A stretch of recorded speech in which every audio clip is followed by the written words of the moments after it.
everybody. Welcome to Today in Space. I'm your space science podcast host from the East Coast, Alex Giarfanos, and that was the sound of my notebook falling off the desk. But welcome to the podcast.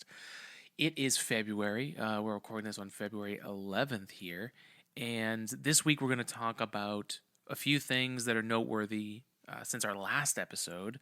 The Falcon Heavy had its 5-year anniversary. The 5th Falcon Heavy launched.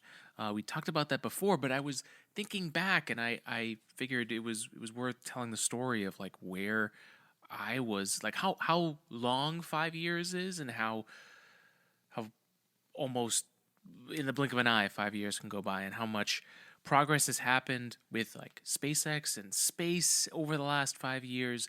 And I'm going to share a little bit about like my journey here and like where I was 5 years ago, because I'm in that place of the year where I'm just kind of reflecting and being like, damn, this has been kind of a journey.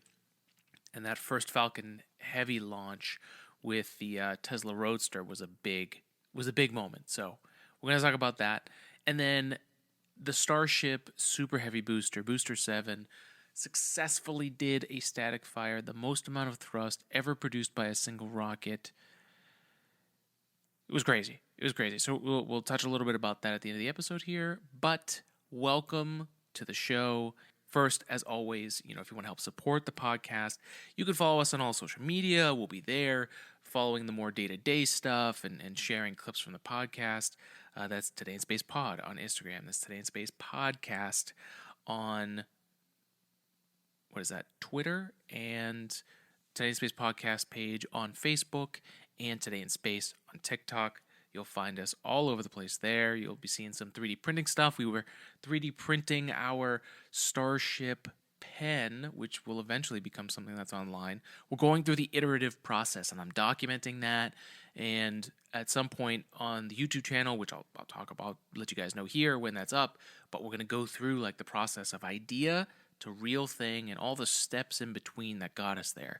And, teaching you all more about 3D printing if you're interested, and just talking about like how do we make things in unique ways, and how does that obviously transfer to space, as we talk about more like crazy stuff that's going on, us living more or trying to develop more in space and live more in space as we move, forward with like the Artemis missions and Starship, which is going to be a huge, valuable piece of technology once it's up and running for human spaceflight.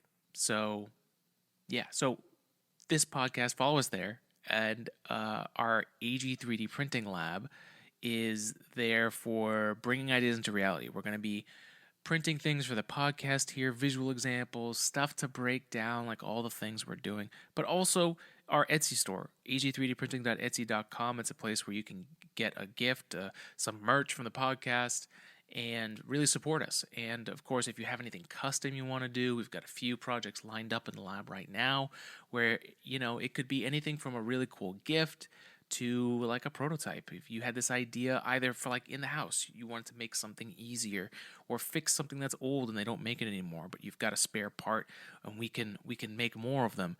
Or if you're like a small business, or you've got an idea you'd like to create into a business or sell to people, we can hash that out. We can make you a first version, and we do all of that at AG 3D Printing. So our website, ag3d-printing.com, is where you can find everything. Get a free quote for your next project. ag3dprinting.etsy.com is where you can find us to support the podcast in our Etsy store. And we'll be putting out more of those designs as the year goes out. So, and you can follow us and see what we're doing here at AG 3D Printing on Instagram. So, AG 3D Printing, bringing ideas into reality with 3D printing. That's it. Thanks. And our other sponsor, Manscaped.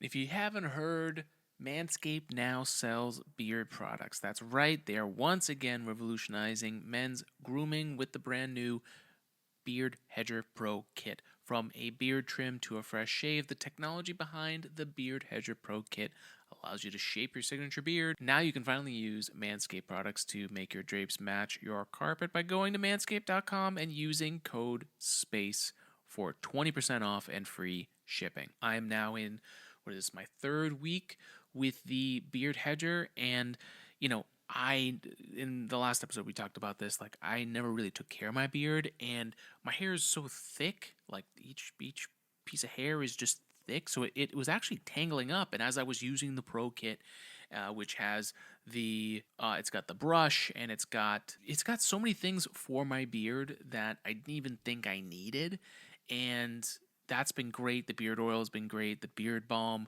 even the beard shampoo, and the beard conditioner I've been using. It's been like good, especially like with mask face. I was out sick this last week, so anywhere I had to go, I had to wear a mask.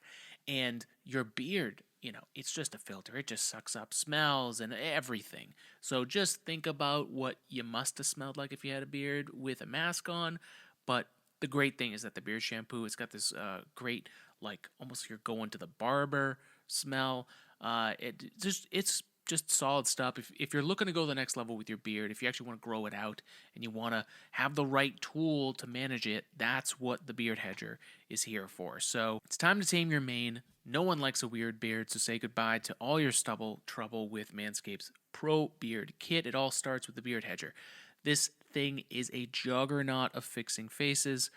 It's got a cordless trimmer. The rotary reel has 20 hair cutting lengths. I'm up at like 5 now for my length, and it's cool. I've actually been kind of doing like a fade on some of my beard because there's just certain areas that are more dense than others, and I actually like certain places with shorter, hair length. But I wasn't able to do that. Where was I gonna, how many different heads and clip-ons for the beard lengths would I have to have, and would I even remember where they were? Did I lose them? Never mind, like dumping out all the bag. There's always hair on. It's ridiculous, and so I would always just go down to like one length. But the cool thing about this is that I can just, with a scroll of the wheel, just kind of move over to the next one. It's great, and you can even take off that one guard, and you've got this beautiful. It's a single titanium coated blade.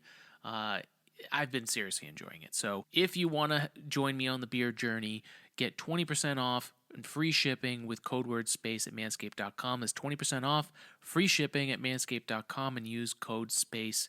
Manscaped Beard Hedger, 1 stroke, 1 guard, 20 lengths. Thanks for supporting us. Now back to the show. All right, so it is the 5-year anniversary of the Falcon Heavy.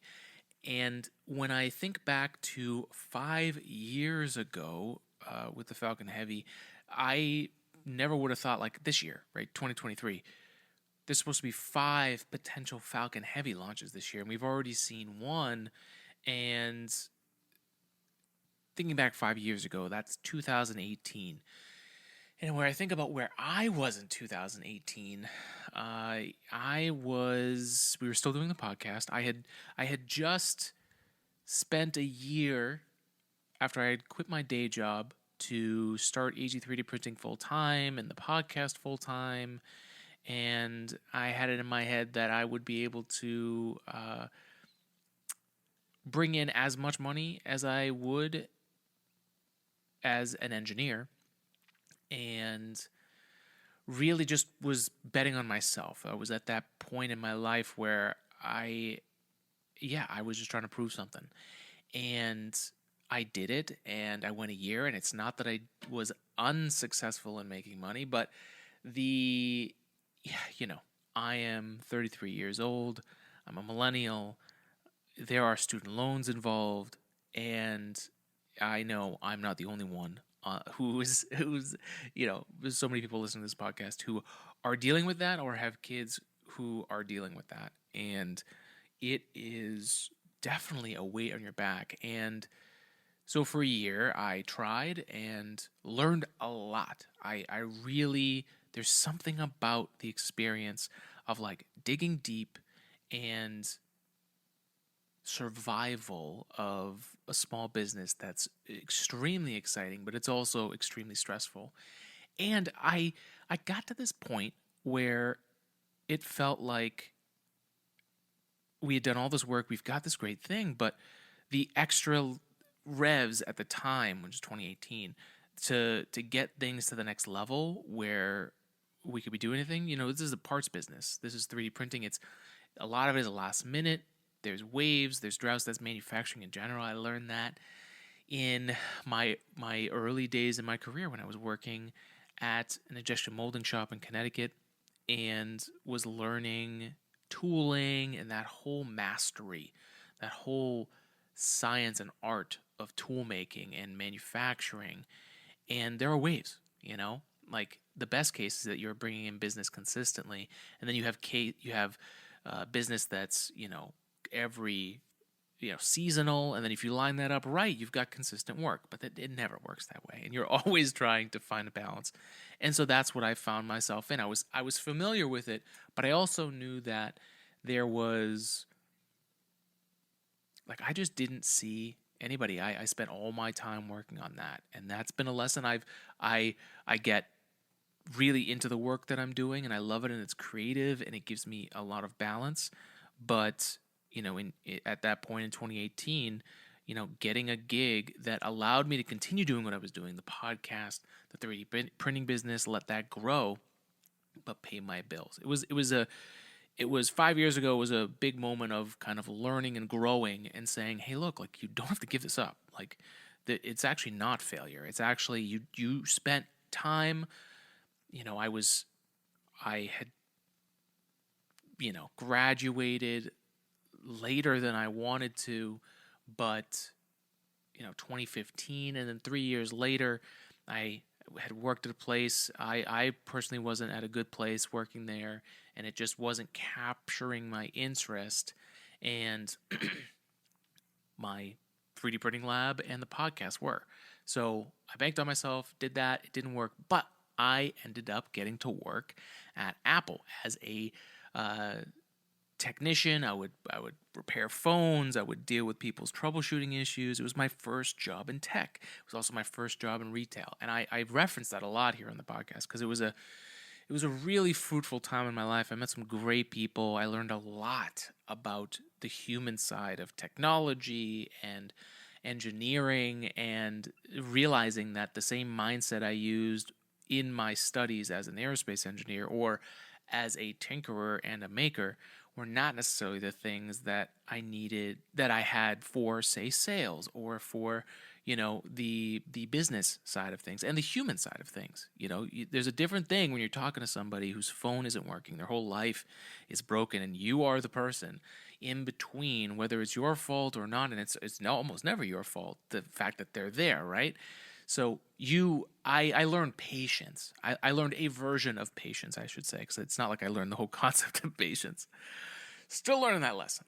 But I learned a very valuable balance of science and people, and this kind of like amazing customer-facing experience that brought me to the job that I have now, where I work in customer success, and I'm an engineer, and I help people with their additive manufacturing issues with the technology, and we get to learn all these different systems, and it's amazing. And I wouldn't be there if I hadn't gone in retail and learned the human side of things. So 5 years ago was a really crazy time, because I was already working at Apple. I was at a local mall, and I remember the Falcon Heavy inaugural launch of the Tesla Roadster, which was, a lot of people got upset because they were like, oh, it's a publicity stunt. But yeah, of course it's a publicity stunt.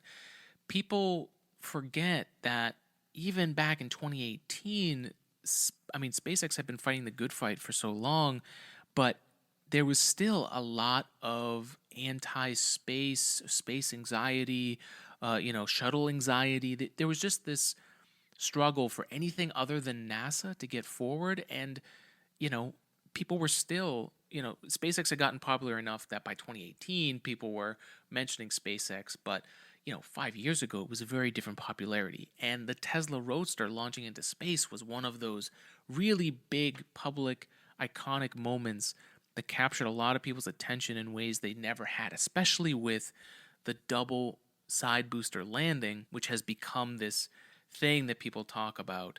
And I was able to watch the last Falcon Heavy launch with a good friend of mine, John, who's been on the podcast before, and it was cool showing him that and seeing the one of the reasons why I wanted to go online and talk about space was because, like, showing people for the first time a different aspect of space. And that's what SpaceX was doing, is they were in every aspect of that first inaugural Falcon Heavy launch. They were showcasing brand new technology and new approaches to space.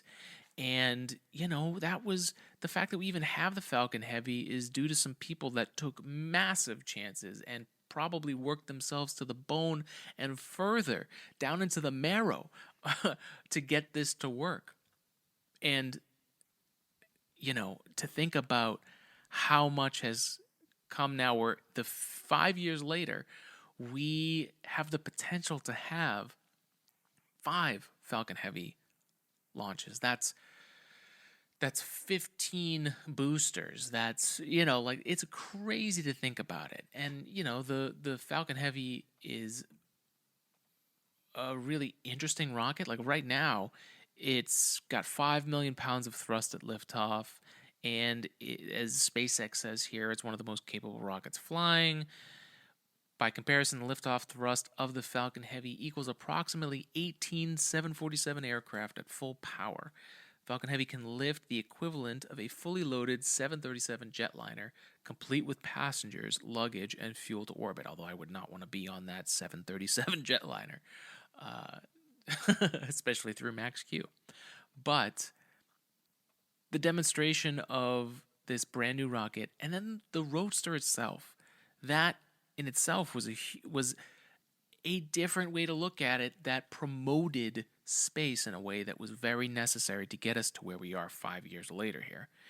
And before, again, it's interesting, I didn't even think about this when I was putting this episode together, but thinking about the customer side of things, right? How do you get people excited about technology? Apple was very good at that. And what I learned there was, when you have a really good brand and you're able to talk to people about it, there's something you can do. There's a level of connection that the technology has. And if it was just about, if science and technology were just about the science and the technology, people wouldn't have an interest in it. It's also about what it means for us as human beings. We are human beings at this time, and that is that's the reality, is that if you really want to make it not necessarily mainstream but accessible to more people, you have to reach people as people. And sending a square or rectangular block of mass on a rocket as an inaugural flight to prove that it can lift kgs, like, that's such an engine, like, it's logical, but that doesn't mean that it's going to get people interested in space. And it doesn't have to be that dry, and that's what the Roadster did. That demonstration of the Starman in the front seat and the Tesla Roadster and just all the little things that make us feel good. Like, I go back to Voyager, Carl Sagan, and I think maybe because it's Elon Musk, and maybe because it has this brand flair to it, that maybe people are from the Carl Sagan era are put off from it, but it is the equivalent idea. That's the intent, is to get people and human beings more involved in space. And that inaugural launch was amazing. I mean, we part of our logo, our background is the Tesla Roadster from behind facing Mars, because that's where all of this leads to, as we're going to talk about here in a second. Here, the Starship, the mere existence of SpaceX, and the Artemis program, like, all of the efforts of space for the first time in a long time are aligning in the ultimate goal of Mars, but using the moon as a stepping ground and a place to return to, where we have data and we can set up infrastructure before we make our move to Mars, which will be as difficult to get the first humans there as, I would say, well, probably more, as the Apollo missions to get to the moon for the first time. But then we have to do what we didn't do in Apollo, and we have to set up this long-term duration space flight so that supplies can be en route to Mars at a consistent basis and allow, human life to exist there in all of the scenarios that it may need, and with all the error, right? With all the stuff, we need to have regular communication abilities set up, and we need to have regular orbital paths basically filled with routine supply and stations and places like that to go. And that's a lot of work, and it's not going to happen in 5 years, and it's probably not going to happen in 10 years. But there's so many little steps along the way that we want to cover. So we're really, really excited for that. And it's all the ultimate goal of Mars. Like, if we're going to go to space to stay, this is our path forward. And the Starship is a huge piece of that. And so recently, the Starship Super Heavy booster, Booster 7, had its static fire. Now, the Super Heavy booster has 33 Raptor engines on board, which are just monstrous engines, and they're in their second iteration now, where they've gotten sleeker and more simplified. Once the proof of concept, again, iterative design to a certain perspective, especially with spaceflight, mass regulation is huge. So if you can reduce the complexity of something, which then ideally would reduce the weight of it and make it more reliable, then in the case of a reusable rocket infrastructure like the Starship and the Super Heavy booster, that's going to be key. You can't. The big thing about this test, the static fire test of 33 engines, was, I think I was watching the NASA spaceflight broadcast, which they're so good at what they've done. They've been doing it for so long, and they have a very, very good broadcast. If you haven't watched already, I'll put that up here if you want to. But it is I think it was like 18 engines was the most that had ever been fired at one time.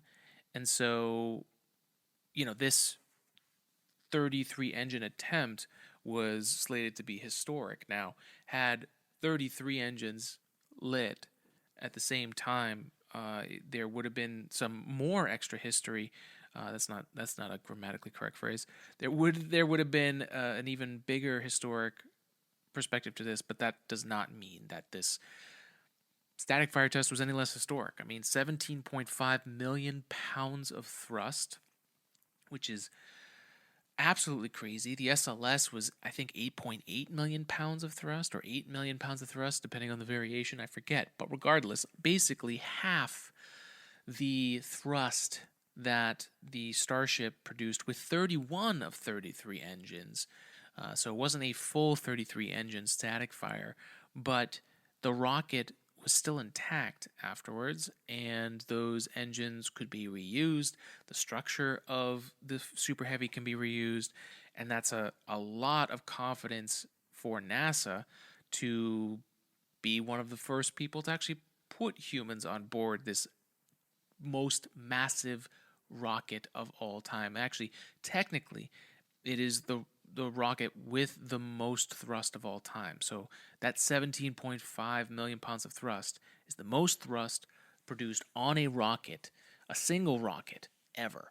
And the one before this was the Russian N1, which was 10.5 million pounds. And I think it had the same amount of engines, so of 31 engines. So I don't believe that the static fire test for the Super Heavy was flawless, to say, but that doesn't mean anything when you consider that it was kind of a conservative approach. One of the interesting things about Boca Chica at Starbase is the proximity to human beings.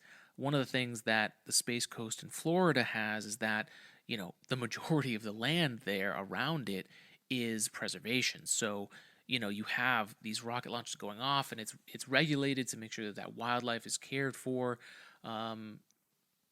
Where Boca Chica, they're just going through the initial phases of that, right? They already had an environmental impact study that they were able to get to the point where they could fire this giant thing. There was a scare there that they might not have been able to, but Boca Chica has been slowly bought out the people that were living in that village. If this thing had exploded, that would have been terrible, and that's part of the reason why I believe they didn't fuel it up all the way with methane. They were discussing this on the NASA spaceflight perspective because of the proximity to human beings. You know what I mean? Like, it's also, we saw tons of wildlife fly for the first time. I mean, they have been, even cows down there too, right? Like there are space cows down there, and the wildlife, the birds that took flight after that, few second static fire, the largest demonstration of thrust ever produced on Earth. They were scared shitless, and I don't blame them. I mean, it must have been so loud, but there's a lot going on in Boca Chica, and as it was recommended to me when I was down in Florida at the Artemis launch or the attempt during the summer, August, September, Starbase is becoming more and more popular, and at a certain point, once they start doing these launches with all of this thrust, there is a collateral damage that's going to start zone that's going to start developing down there as things become more and more involved with NASA and eventually military applications and these regular launches that Starship kind of has to do in order for it to work. Remember, they have to launch tankers as well because they have to launch the Starship to orbit, which will deplete most of the fuel, and then they'll need to fuel Starship fully in order for it to really have its full capability. And we've got to see how many of those tankers it's going to take for certain aspects of the mission. But, the next major thing, the first people that are going to be on this Starship rocket, according to Gwynne Shotwell the other day, is the Artemis mission. So, the Dear Moon mission is going to happen after that, and there's going to be the Polaris mission on a Starship eventually. Once we get the Crew Dragon and the Spacewalk one's done, like Polaris done, there's a lot to be done. And it's an exciting time, but it's also a very, there's so much change happening. And honestly, for me, I don't know if this is the case for you, but I'd love to know. Hit us up at todayinspacepodcast@gmail.com or comment on any of our social media platforms, or post about this. Like, space during the pandemic, the boom we had, especially in human spaceflight, like Bob and Doug on Demo 2, who they just received the Space Medal of Honor, the two of them, for the Demo 2 mission and reinvigorating human spaceflight again for the U.S. on that test flight of the Crew Dragon. That happened at the height of the pandemic, of the lockdowns in 2020, and to see that and Inspiration 4, I mean, it's seriously emotional. And I don't know if it's the symbolism of humans breaking out of the shell of Earth, which was kind of all of our homes or wherever we called home during that time, but there's something seriously symbolic about human spaceflight in this 2020 era and beyond.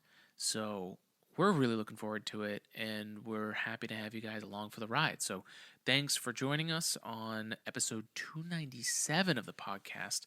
Thanks to our sponsors, Manscaped, and of course, our 3D Printing Lab, AG3D. We'll have more from AG3D in the next coming weeks. We've been in the lab, we've been tinkering, and we've got some cool stuff we're going to show you soon. But in the meantime, spread love, spread science, be good, and we'll see you in the next episode of Today in Space.